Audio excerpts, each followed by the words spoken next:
Assalamualaikum warahmatullahi wabarakatuh. Waalaikumsalam warahmatullahi wabarakatuh. Ya,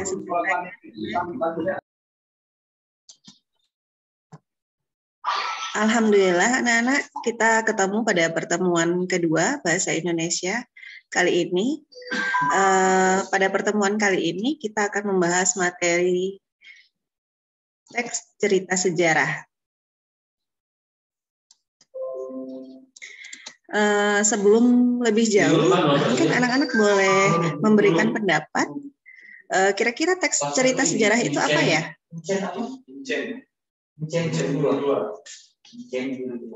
Kayak cerita kembali ke masa lalu gitu. Iya, boleh ya. Teks cerita kembali ke masa lalu, namanya sejarah ya. Kalau sejarah tentu yang diceritakan adalah cerita pada masa lalu ya. Cerita sejarah adalah cerita fiksi, ya namanya cerita ya. Cerita fiksi yang memuat rangkaian peristiwa penting sebagai suatu rekaman masa lalu. Nah, mungkin mengulas kembali bahwa sastra itu terdiri dari 3 jenis ya, 3 genre. Mungkin ada yang bisa menyebutkan genre sastra apa saja, Nak? Kalau cerita itu masuk ke genre apa? Nggak ada yang tahu? Prosa fiksi. Ya, selain prosa fiksi ada apa lagi? Ada 3 ya sastra itu.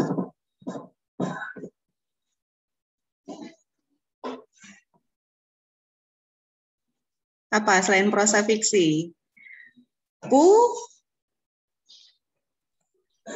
Puisi. Iya, puisi. Satu lagi ada puisi, ada prosa fiksi, dan ada Drama. Iya, betul. Ya, ada drama. Jadi, genre dari sastra itu ada 3 ya. Ada puisi, ada prosa fiksi, dan drama. Puisi, ini mengulas sedikit ya. Puisi itu berdasarkan periodisasi sastranya. Ada puisi lama, ada puisi baru. Puisi lama itu ada pantun, ya, gurindam, syair, dan sebagainya. Kalau puisi baru itu puisi modern yang sudah kalian kenal selama ini, seperti puisinya Hairil Anwar, Sutarji Kalzum Bahri, W.S. Rendra, Sapardi Djoko Damono, Taufik Ismail, dan sebagainya. Ya. Bedanya kalau puisi lama itu terikat oleh aturan-aturan. Ya, kalau kalian belajar pantun itu kan misalnya syairnya rimanya AB-AB ya, terus kemudian terdiri dari sampiran dan isi. Kalau syair dia rimanya a dan sebagainya. Sedangkan pada puisi lama, puisi baru itu dia tidak terikat aturan, ya. Tidak harus berima, tidak harus 12 kata satu baris dan sebagainya. Bebas mau dibuat hanya 3 baris pun boleh ya, seperti puisinya siapa? Yang bulan di atas kuburan. Nggak ada yang tahu ya, berarti harus diperkaya ini bacaannya ya. Terus kemudian prosa fiksi sama, prosa fiksi juga berdasarkan periodisasinya itu dibagi menjadi 2. Ada prosa fiksi lama, ada prosa fiksi baru. Prosa fiksi lama itu ada dongeng, legenda, mitos, fabel, dan sebagainya. Ya, yang rata-rata bersifat anonim atau tidak diketahui siapa pengarangnya. Ya, sedangkan prosa fiksi baru itu ada cerpen, ya, novel, dan roman. Ya, kalau misalnya cerpen itu kan berdasarkan ininya ya, kompleksitasnya. Kalau cerpen biasanya halamannya tidak terlalu banyak, ya, 5-50 halaman, bisa habis dalam sekali duduk bacanya ya. Kalau novel dan roman biasanya dalam satu cerita, satu novel atau satu roman itu dicetak dalam satu buku, tidak habis dalam sekali duduk, alurnya lebih kompleks, penokohannya berkembang, dan sebagainya. Gitu ya. Kemudian yang terakhir adalah drama ya. Drama mungkin kalian bisa dari kalau kalian lihat dari perwajahannya, puisi dan prosa fiksi dan drama tentu berbeda ya. Drama unsur utama yang membedakannya dengan jenis karya sastra lainnya itu dia terdiri dari wawancang dan karamagung, atau percakapan dan teks petunjuk laku yang ada di dalam kurung. Seperti itu ya. Nah, cerita sejarah sendiri ini masuk ke dalam prosa fiksi. Ya. Nah, cerita sejarah adalah cerita fiksi yang memuat rangkaian peristiwa penting sebagai suatu rekaman masa lalu. Ya.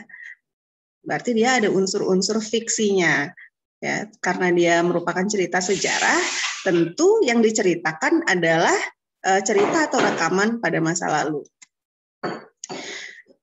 Ciri-ciri dari teks cerita sejarah, yang pertama dia menampilkan latar masa lalu. Ya. Yang kedua disajikan secara kronologis, ya, berurutan. Kemudian sering menggunakan konjungsi temporal atau kata hubung atau kata sambung yang menunjukkan hubungan waktu. Ya. Kemudian isinya berupa fakta dan fiksi. Jadi ada faktanya, ada fiksinya.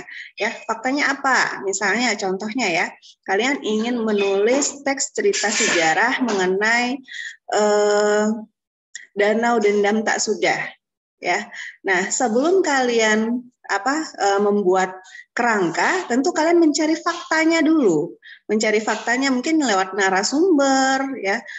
Orang-orang tua Bengkulu yang tahu tentang cerita sejarah Danau Dendam. Apa faktanya? Misalnya ya, contohnya saja, misalnya dulu terdapat sebuah kerajaan, ya, rajanya punya seorang putri yang cantik dan sebagainya, gitu ya, itu faktanya. Nah, nanti dari fakta-fakta tersebut kalian bumbukan unsur-unsur fiksinya, seperti itu ya. Apa sih manfaat dalam membaca teks cerita sejarah? Yang pertama, dengan membaca teks cerita sejarah ini bisa menjadi sumber belajar, keteladanan, ya, mempelajari kesuksesan dan kegagalan dari cerita masa lalu tersebut. Kemudian, yang kedua, memperteguh sikap kebangsaan, kemudian memperjelas identitas dan kepribadian bangsa. Selanjutnya merupakan sumber inspirasi dan dapat menjadi sarana rekreatif. Ya, tahu ya rekreatif ya? Sarana hiburan ya.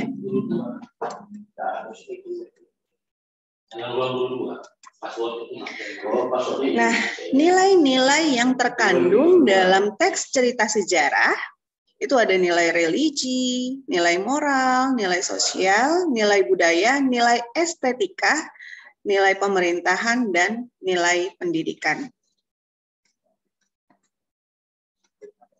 Nah, pada K13 ini yang kita pelajari selalu teks-teks ya, teks eksplanasi, teks prosedur, teks cerpen, dan sebagainya, termasuk teks cerita sejarah.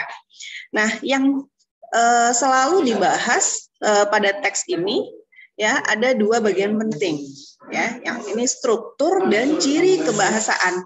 Itu ya, pada kelas 10, kelas 11 juga seperti itu ya, pasti belajar mengenai struktur teks dan ciri-ciri kebahasaannya. Nah, teks cerita sejarah sendiri, ini strukturnya terdiri dari 3 bagian. Yang pertama, orientasi. Nah, orientasi ini anak-anak, ini merupakan pendahuluan atau pengantar cerita. Pengenalannya dulu. Ya.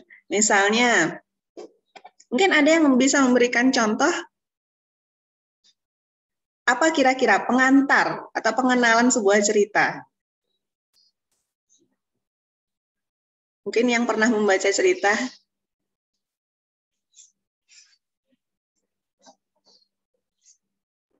Ya, mungkin diperkenalkan dulu namanya, mungkin Bu, Ya. dari mana? Ya. Ya, gitu. Ya, misalnya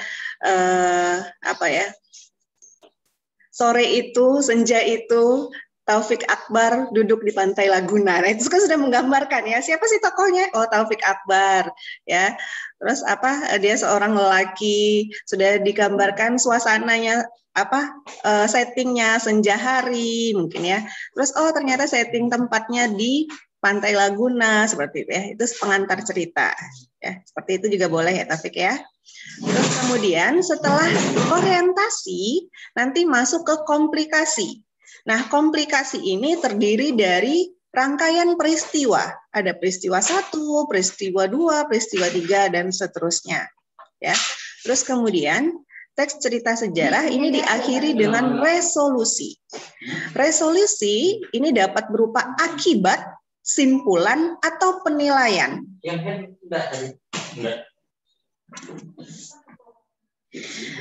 Selanjutnya, anak-anak, unsur-unsur teks cerita sejarah.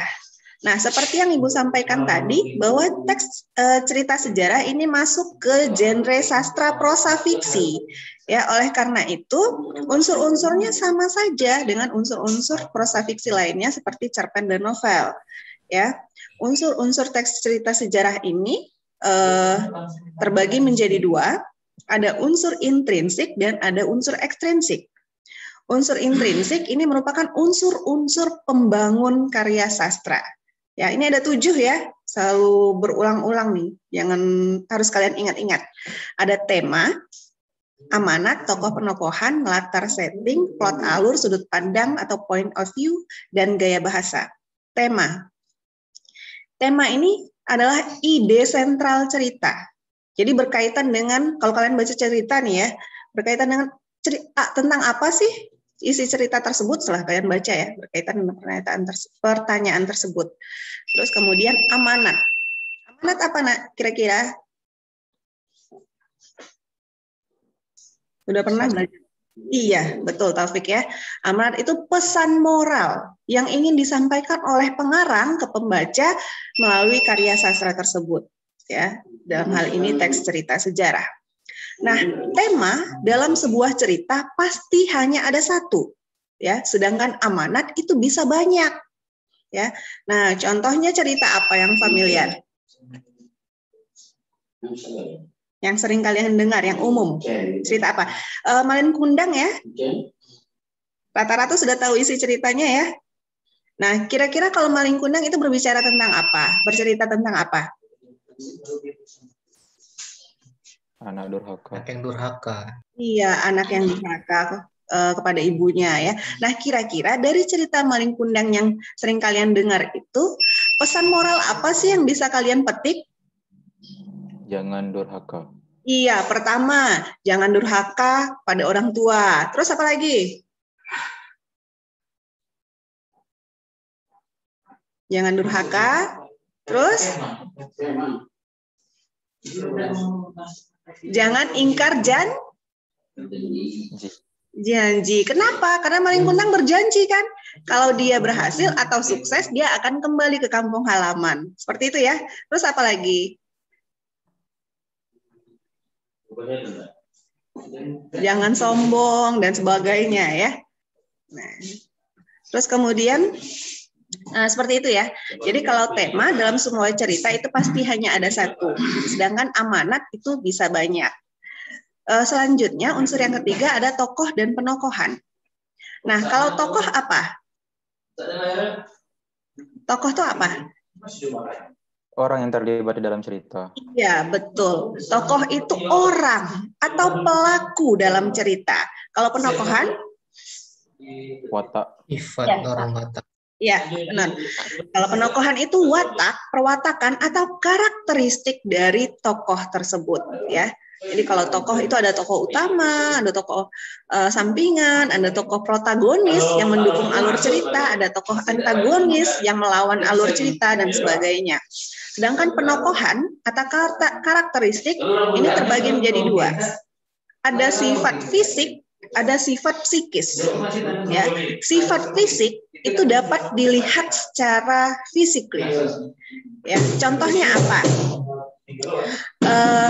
Bertubuh tinggi, berkulit sawo matang, berkumis tebal, apa lagi? Berambut keriting, contohnya. Pada senyum-senyum kan, ibu nggak nyindir. Kira-kira apa lagi? Sifat fisik. Silakan, ada yang ingin memberikan contoh? Tadi sudah banyak ibu berikan contoh. Yang bisa kalian lihat. Ya, tinggi, putih. Ya, berkulit putih, apalagi?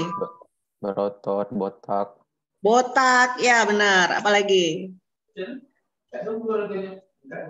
Hidup lagi, Bu. Banyak ya. Yang jelas kalau seandainya sifat fisik itu secara physically ya. Sedangkan psikis itu yang tidak bisa dilihat atau secara psikologisnya. Nah, kira-kira apa sifat psikis? Contohnya?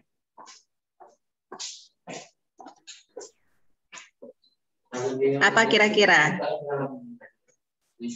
Rajin, malas, dermawan. Apa lagi? Ramah. Ramah, boleh. Boleh ya, Gel ya? Boleh. Yang lain?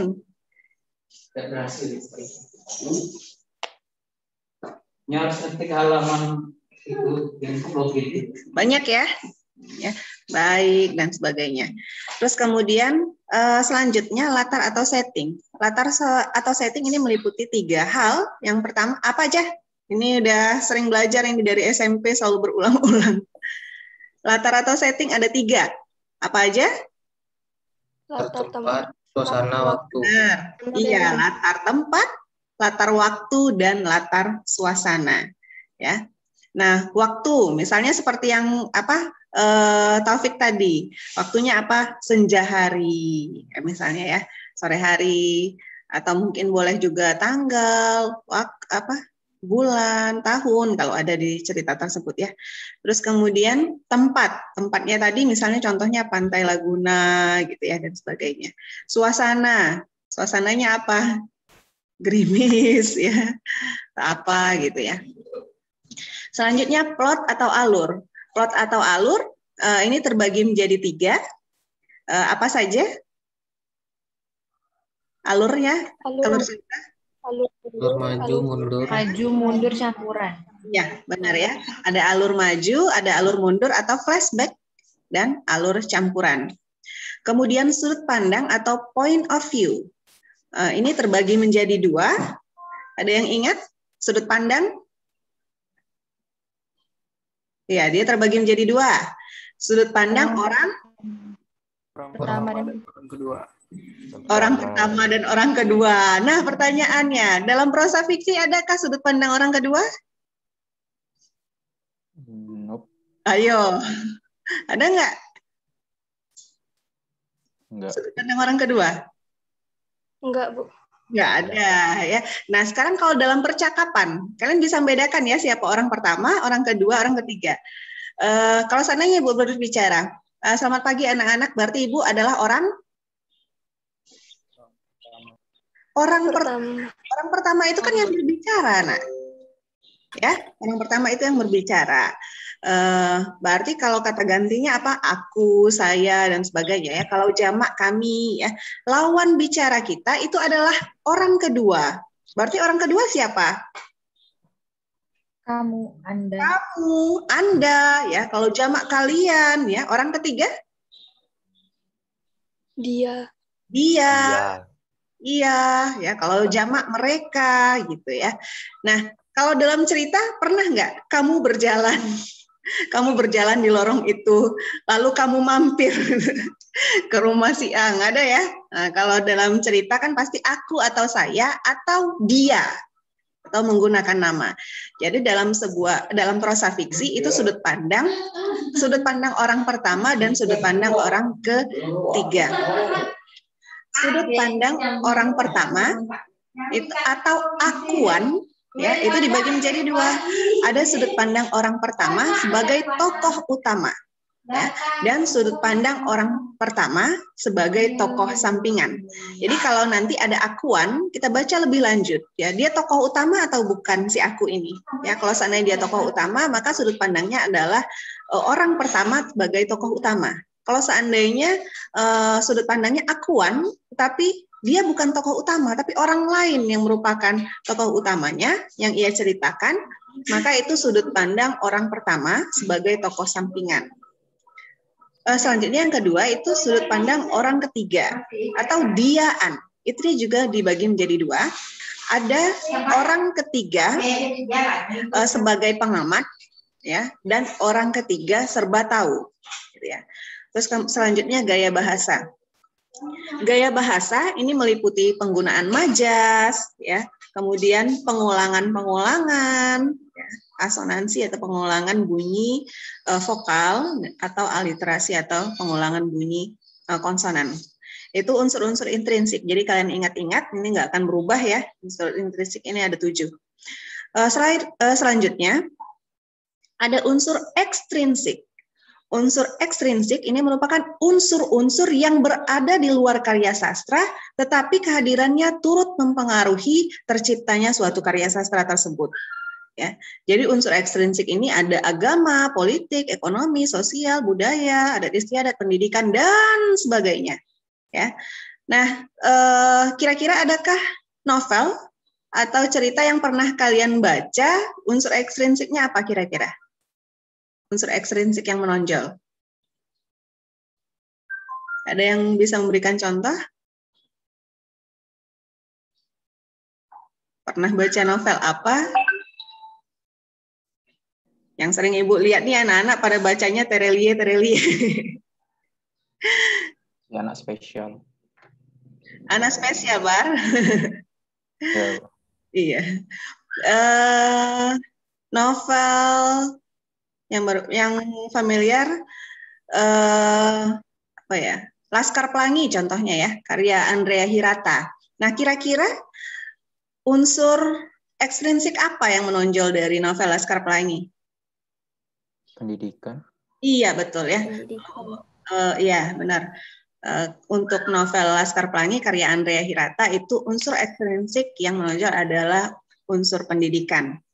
Nah, contoh novel lain, novel Ayat-Ayat Cinta, karya Habibur Rahman El-Shirazi. Nah, itu unsur apa yang menonjol? Agama. Iya, benar Gal ya, agama. Novel lainnya, contohnya novel Tenggelamnya Kapal Van der Wijk, karya Hamka. Kalau udah nggak ketemu novelnya, mungkin pernah nonton, sering belum. Apa, Gel? Adat istiadat bukan sih, Bu? Betul ya. Adat istiadat apa, Gel? Minang. Iya, betul. Minangkabau ya. Selanjutnya, ciri-ciri kebahasaan teks cerita sejarah. Yang pertama itu banyak menggunakan kata-kata tindakan atau material. Ya. Terus kemudian menggunakan keterangan waktu dan tempat, menggunakan konjungsi atau kata hubung temporal ya, yang menunjukkan waktu, terus kemudian konjungsi kausalitas. Kalau temporal itu waktu ya. Kalau kausalitas apa, Nak? Sebab akibat. Iya, benar. Sebab akibat ya.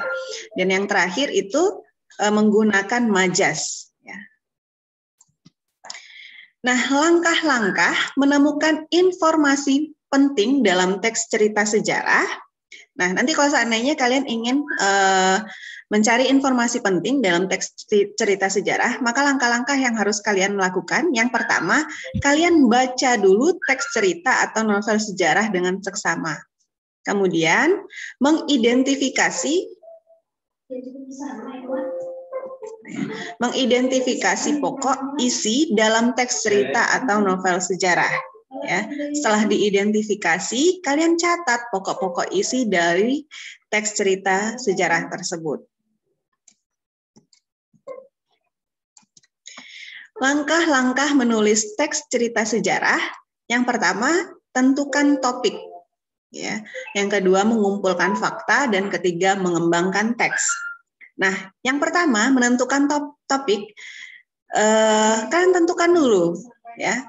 Cerita sejarah apa yang ingin kalian angkat? Ya, gitu. Nah, di Bengkulu ini kira-kira cerita sejarah apa saja yang bisa kalian angkat? Tadi contohnya Danau Dendam Tak Sudah, apalagi? Banyak ya sebenarnya ya di Bengkulu. Di Kaur juga ada ya, ya Taufik ya, yang ada pantai, yang ada karangnya, itu kan ada ceritanya juga ya? Ya, nggak tahu, Bu. Nggak tahu. Berarti setelah ini harus dicari tahu ya. Nah, Ya, setelah Bu. menentukan topik, contohnya tadi kalian ingin mengangkat cerita Danau Dendam Tak Sudah, misalnya ya. Nah, langkah selanjutnya kalian kumpulkan fakta. Kumpulkan fakta ini bisa kalian wawancara ke narasumber yang kalian anggap benar-benar tahu ceritanya, atau pustaka. Kalian cari lewat buku-buku, ya. artikel ya, atau kalian ini ya lihat artikel online. Kemudian setelah mengumpulkan fakta, kalian susun ya menjadi kerangka teks, kemudian dikembangkan. Nah, dalam teks cerita sejarah ini, anak-anak ada 4 aspek yang bisa dijadikan topik. Ya. Yang pertama, adat istiadat masyarakat sekitar. Ya, terus kemudian peristiwa sosial atau budaya, peristiwa alam. Nah, peristiwa alam ini termasuk yang tadi, Danau Dendam Tak Sudah, terus kemudian silsilah atau peran tokoh masyarakat. Ya.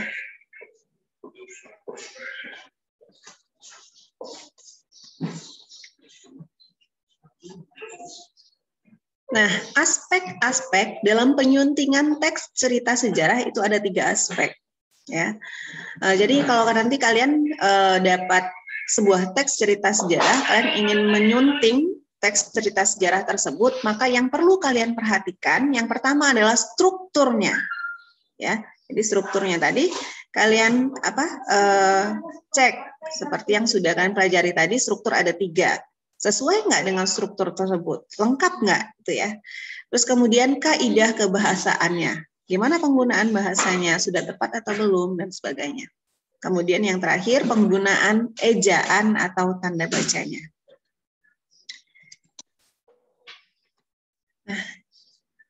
Nah itu ya nak, materi kita pada pertemuan kali ini mengenai teks cerita sejarah.